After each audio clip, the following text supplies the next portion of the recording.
Can you tell us, why is it important to include a visit with the Pope during your visit to Europe to talk about climate change? Well, the Pope is one of the great voices of reason and compelling moral authority on the subject of the climate crisis. He's been ahead of the curve. He's been a leader. His encyclical Laudato Si is really a very, very powerful document. Eloquent and morally very persuasive. And I think that his voice will be a very important voice leading up to and through the Glasgow conference. These have one mind, and shall give their power and strength unto the beast. And I saw one of his heads as it were wounded to death, and his deadly wound was healed, and all the world wondered after the beast. And there shall be signs in the sun and in the moon and in the stars and upon the earth, distress of nations with perplexity, the sea and the waves roaring, men's hearts failing them for fear and for looking after those things which are coming on the earth, for the powers of heaven shall be shaken. All these are the beginning of sorrows. The climate crisis. We must have ambition. Not just from one country or one industry or one person. It must come from all of us. And the time is now. The time is now. The time is now. We simply cannot afford to wait any longer. We are working together with the people and communities that are daring to build a better future. This is ambition from the ground. Join us. Join us. Join us. Join us to act on climate.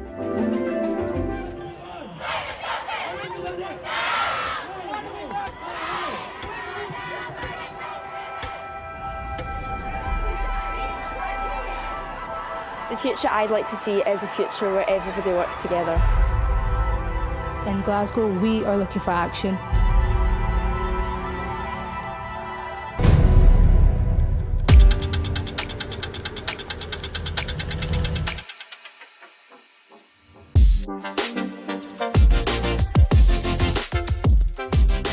We have been presented with two options, and we need to choose.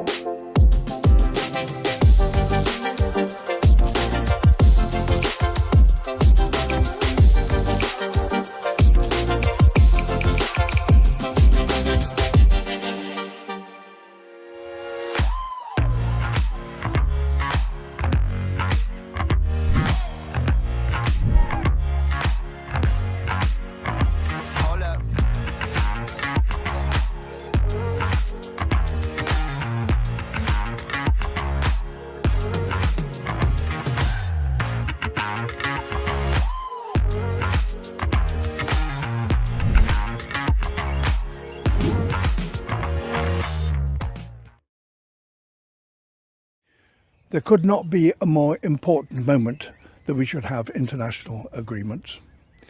The epidemic has shown us how crucial it is to find agreement among nations if we are to solve such worldwide problems. But the problems that await us within the next 5 to 10 years are even greater. It is crucial that these meetings in Glasgow, COP26, have success, and that at last the nations will come together to solve the crippling problems that the world, the globe, now faces. Well, Christian, Glasgow absolutely has to be the moment that the world comes together and agrees on commitments that limit the worst impacts of climate change. This has to be the moment that we do it. And Glasgow is a critical moment for all of us, not for America, not for UK or France, but for the world. We have to come together to make good on the promises that were made in Paris. Right now, we're not. This must be the decade of decision and the decade of action, and every country is required to step up. This will be the decade in which we either rise up and tackle climate change together, or else we sink together into the mire. And this year at COP26 will be the moment at which the world chooses which of those two fates awaits us. The stakes but while are too high for COP26 to become some kind of last-minute dash to the line. If we do the hard miles now, I hope that in November we can meet in person in Glasgow to hammer out the final details of what must be an era-defining outcome for our planet and for future generations. We are serious about 1.5 degrees. Glasgow must be the COP that consigns coal power to history, the COP that signals the end of polluting vehicles, the COP that tackles methane emissions, and that calls time on deforestation by making sustainable production pay. This is the moment. Glasgow is the last best opportunity that we have, that best hope, that the world will come together and build on Paris. Paris does not alone get the job done. If all of us did what's in Paris, we still see a warming of maybe 3.7 degrees or more. And we're not doing all that we set out to do in Paris. So this is the moment for countries, common sense, governments, people to come together and get the job done. L'accord de Paris pour le climat est accepté. The gavel that came down at the 21st UN Climate Summit wasn't the first, but Jennifer Morgan of World Resources Institute says this time it was different. For the first time, countries have unified together, developed and developing countries, in a turning point, I think, that can really make a difference in the climate crisis. In 2015, the world came together in Paris to make a promise for a better, greener, and more inclusive future. Nearly 200 countries set the world on a course towards sustainable development. COVID-19 has put a spotlight on nature's ability to bounce back, given the chance. The pandemic demonstrates how our actions affect nature and how effective the world can be when mobilized against a common crisis. We must seize this opportunity to recover better together. Let us celebrate the wins we have achieved, and let us be bold enough to create a better future for our planet and all those living on it.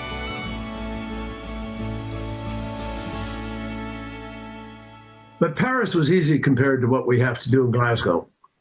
Because in Paris, every nation wrote their own plan, basically according to what they were willing to do. And Glasgow, I think, and I've said this many times, is without exaggeration, really the last best hope we have to be able to pull ourselves together. Seeing all of that, we have to go to Glasgow and we have to write the plans that we have to write. Since the signing of the Paris Accords in 2015, leaders of all nations and all walks of life have pledged themselves in the fight against climate change. The Bible tells us that the time will come when the nations of the world will unite as one in opposition to the God of heaven and earth. For they have consulted together with one consent. They are confederate against thee. But what will be the result of this confederacy? These have one mind and shall give their power and strength unto the beast. These shall make war with the Lamb. The Bible here forewarns us that once the nations unite, they will give their power and strength unto the beast. In uniting with the Pope of Rome, referred to as a beast of Revelation, the world will then lend their strength to the Roman Catholic power, thus healing her deadly wound and paving the way for her ascension to world dominance. Once the papacy regains her lost supremacy, how few are aware that they are plunging the world into the Roman horrors of the Dark Ages. J.A. Wiley said it best, the noon of the papacy was a midnight of the world. Esta pandemia nos ha demostrado qué ocurre cuando el mundo se para, hace una pausa, aunque sea de unos pocos meses, y el impacto que esto tiene en la naturaleza y el cambio climático de una manera tristemente positiva, ¿no? Es decir, hace daño. Y esto nos demuestra que la naturaleza global necesita de nuestras vidas en este planeta. I know that the Holy Father himself sees climate action as one of the key issues that we need to work on together. If we look around the world, we've got 1.3 billion people of Catholic faith.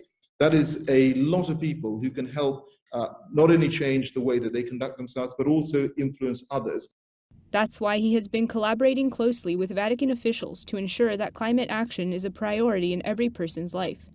And Mr. Sharma explains that with so many people of faith in the world, religious leaders have an important role to play in guiding people to take the right action when it comes to tackling climate change. The contribution that we hope that religious leaders will make through the conference on the 4th of October and in the coming months will be to raise the ambitions of our political leaders and our statesmen and women to be able to grasp the nettle, to see the issues and to make courageous decisions. Nearly 40 leaders from the world's major religions and 10 leading scientists have been invited to participate. They will play a key role in encouraging diverse groups of people to care for the planet through their actions. The vast majority of the world's population have a religious belief.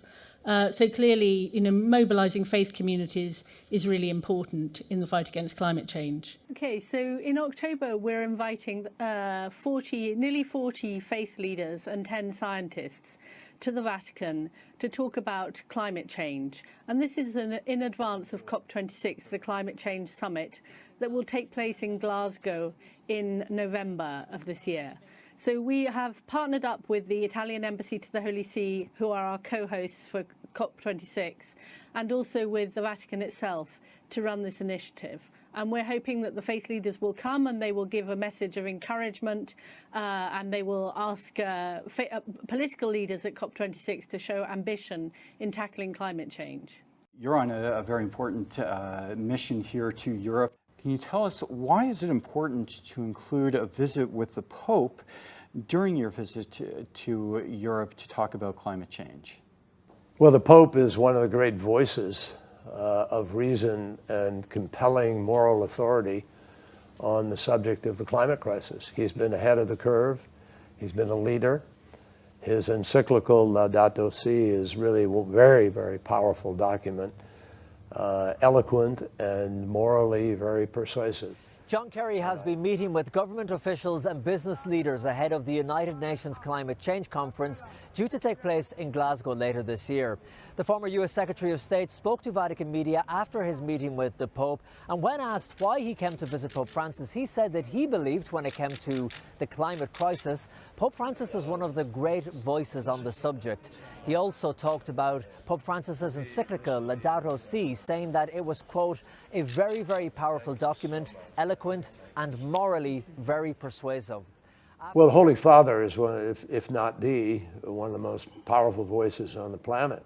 And he's been extraordinary in the eloquence of his call on people to step up and be reasonable and to live out our responsibility as human beings in caring for God's creation. But because he is above politics and outside of the hurly-burly of day-to-day national conflict, etc., I think he can sort of, shake people a little bit and bring them to the table with a better sense of our common obligation. So for the last 6 months, we've been running virtual preparatory meetings for the event in October. And we've been hearing from the faith leaders and the scientists their views on the environment. What has been really striking has been how much they agree. So the scientists bring the data on climate change, but the faith leaders really agree with them. They say that, that nature is sacred and that it is our duty to protect the environment. I think His Holiness speaks with a moral authority that is quite separate. It's unique, and we need all the power we can bring to the table. And I think that his voice will be a very important voice leading up to and through the Glasgow conference, which I believe he intends to, hopefully intends to attend. So the two things together, I mean, this is their words, not mine, but they've talked about the sort of the facts that science bring, partnering with the passion and the motivational qualities of faith leaders. And we think that these two things together can really make an impact. I mean, as you know, about 84% of the world's population are affiliated to a faith. So if faith leaders motivate their followers to take action on climate change and to ask their governments to be more ambitious, this could really have a significant impact. As the UK prepares to host the United Nations Climate Summit COP26, churches across the UK are getting ready to take action through Climate Sunday. We're calling on churches all across the country to get involved in taking action for climate justice. We're inviting you to speak up. The church can bring a distinctive voice to the call for climate justice, rooted in our faith in a just and generous God. Join with others in calling for our leaders to be courageous at COP26 and to take ambitious action for creation. The Pope asked you to prepare the commission COVID-19. He asked you to prepare the future, not prepare for the future. Can you explain to us what that means? It's a system preparing the future, then it's preparing a system that fully integrates the human person, makes all systems very inclusive, characterized by solidarity, so that the human person is never treated as an afterthought or something that is left aside. The crisis is showing us that we are one humanity. Every human being, every people, each culture is part of this one varied, rich, and interdependent humanity. It is showing us that overcoming a crisis like this one is possible when we become aware of the importance of looking after the common good and taking seriously our individual responsibility. Yes. And he says to prepare for the future is to prepare for you. And so it is prepare for encounter, for dialogue, for people building, coming together to create a world system where the dignities of people are recognized, where everybody is inclusive because we are all interconnected, and where we fashion a culture of encounter to rehabilitate and establish the dignities and the worth of every person. That this is not also an accident. It's not an accident, the COVID-19. It's the fruit of a way of how human beings has understand and have made their own relationship. And it's a confirmation of our mission to collaborate, to contribute in the change of this world. The Jesuit Superior General has just confirmed that our current crisis is, and I quote, a confirmation of our mission to collaborate, to contribute in the change of this world, end quote.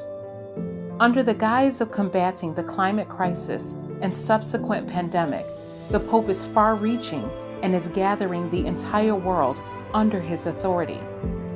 Once the Pope is able to bear sway over the world, he will lead the nations into false worship through the implementation of Sunday sacredness by law, which is the mark of the beast. So the church claims that humans are responsible for looking after nature.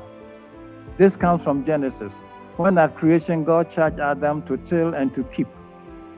This imperative for care also extends to the teaching about resting on the Sabbath day, which is for human beings also to preserve creation. All this Bible prophecy has foretold is coming to pass just before the second coming of Jesus Christ. See Revelations 13 and 14. As we see these monumentous events unfolding before our very eyes, as we see the marshaling of nations, the increase in calamities, pestilences, and war, may we know that Christ's coming is even at the door. Lest coming suddenly he find you sleeping, what I say unto you, I say unto all, watch.